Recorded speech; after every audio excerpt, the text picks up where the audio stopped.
रस्मुल ख़त लिख रहे हैं जी, ये उसमें नहीं है, ये ख़त सुल्स में है।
इसका ये ताज जो बनता है पूरा कलम यहाँ से लेके यहाँ तक आ जाए, और ये फिर उसके बाद ये नोक से बनाए।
असल में ये 3 दिनों में ना जी ख़ताती नहीं सीखी जा सकती, सिर्फ ये है कि आपको इसका शौक़ लग जाए, फिर आप इसके लिए फिर खुद ही ना, आजकल तो नेट पे तो इतना कुछ है कि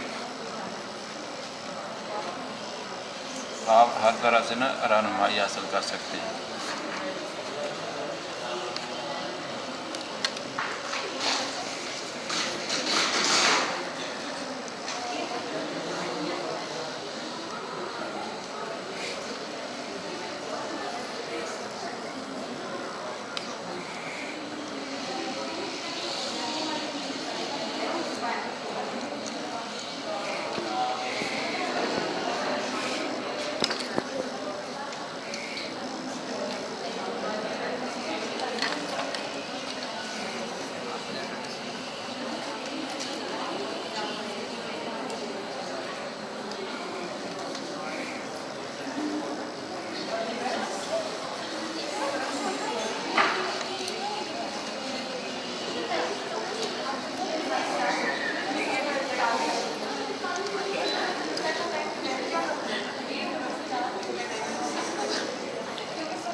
आपका खाना खाना जी हाँ।